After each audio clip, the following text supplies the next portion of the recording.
Welcome, listeners, and welcome to another session of UCPR in the morning. I'm your host, Bilo. And I'm Rachel Coe. Today we'll be talking about that good old-fashioned CPR. Our guest speaker, Stacey Nielsen, comes from the premier institution of Johns Hopkins, and she's our basic life support expert on how to bring people back to life. She'll be giving us the quick and dirty skills we need to respond to serious life crises, such as when the heart stops beating. Good morning, Stacey. Good morning. Thanks for having me. No, our pleasure. Thank you for being here with us today. Thanks again. So, Stacey, can you give us a little background on yourself as a basic life support trainer, please? Yeah, so we call it BLS for short. To keep it simple, we keep people alive. Wow, that is phenomenal. How do you do it? I'm going to talk about the different approaches recommended by the American Heart Association. Later in the show, we'll talk about how trained professionals respond. But let's start with tips for the untrained bystander. The AHA recommends that you do chest compressions until professional help arrives. Okay, I'm sorry. Chest compression? What does that mean? Okay, so compression is when you place your hands over the victim's heart, pushing up and down on the chest to keep that heart pumping blood through the body. To make sure you're compressing on the right spot, find this bone called the xiphoid process. It's the one circled on this diagram. Place your index finger and middle finger on it together. Now, right above these two fingers is where you'll begin to compress or push up and down on the heart. Take the heel of one hand and place it on the chest. Now, place your other hand on top and lace your fingers together. Position your shoulders directly over your hands, keeping your arms straight. Press down on the chest, then let the chest come all the way up before you begin to push down again. Okay, so that was a bit of information. So do you think you can demonstrate that in the studio for us, please? Yeah, so... Wow, oh my, I think I'm having a heart attack. Quick, compress! You're going to compress on that chest hard, about 2 inches deep and about 100 times per minute. And count aloud like this. 1, 2, 3, 4, 5, 6. But don't go too fast. Keep it to the beat of Staying Alive.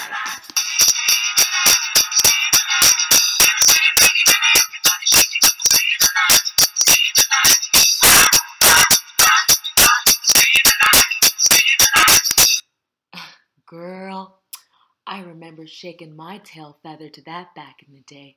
So great, really great. Well, let's take a quick break for a second. I see the line heavy with colors. Hi there, you're on the air with UCPR in the morning. What's that, Big Rick? Did I win those tickets for the JT concert? Woo, 'cause it's my birthday and I'm feeling lucky. Okay, I'm sorry, this is UCPR. Yeah, just hang up. Quick. Let's take our next caller. Hey y'all, this is Henrietta calling from Hogwarts School of Nursing. Our instructor taught us that there should also be a piece on ventilation or something like that. When do you guys do that? That's a great point. For someone trained in BLS, ventilation is important. When professional medical help arrives, they will use this device called an ambu bag. As an untrained bystander, you won't be using this. All you need to do is maintain the airway open. To do this, place 2 fingers on the chin and use your other hand on the forehead. Then tilt the head up like this. But compressions are still your #1 priority, no matter how much training you have. Okay, I still don't really get when to do what. Shouldn't I call 911 at some point? Well, I prepared a little scenario for all you listeners out there to help you understand the proper timeline of events. Let's cue that up. Sarah and Susie are best friends from nursing school. They decide to go grocery shopping at Foods R Us to buy food for the week. Suddenly, they hear a crash nearby. They turn around to find an elderly lady sprawled out on the floor with packets of food spread all around her.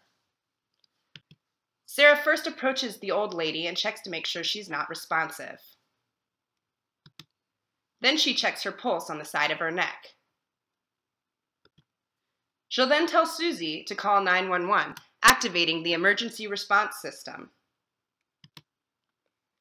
While Susie is calling 911, Sarah is starting her compressions. Susie joins her and maintains the airway open. Then the girls switch jobs after 5 rounds of CPR, which is 30 chest compressions and 2 rescue breaths. As an untrained bystander, however, you will not be providing rescue breaths, as we discussed earlier. The girls will still need to switch jobs so neither of them get tired. Remember, compressions are the most important part of CPR. Each push must be a good one. Wow. Wow. That was truly moving and so educational. Looks like we have another caller. Go ahead, you're on the air. Yeah, hi. Thanks for this. I heard something about defibrillator. Are you having a heart attack? Are you all right, ma'am? Ma'am. No, I think she's referring to a defibrillator. Is that right? Oh, yeah. So this is a machine that will shock your heart right back into action by getting it beating normally. You might also hear them called AEDs, or automatic external defibrillators. They're widely available in airports, malls, large gyms, etc. for emergencies just like this. Trained first responders will use these, but many models actually talk you through the steps so untrained bystanders can use them as well. Oh, you see, that scares me. That's all right. At the very least, after listening to this show, you know what an AED is, and you can help find one in an emergency. So true. So true. You know, I'm fascinated. I want to know more. Tell me, how can I know more? Anyone can become certified in BLS through organizations like the Red Cross and the American Heart Association. Wonderful. You heard it here on UCPR in the morning. Now let's go save some lives.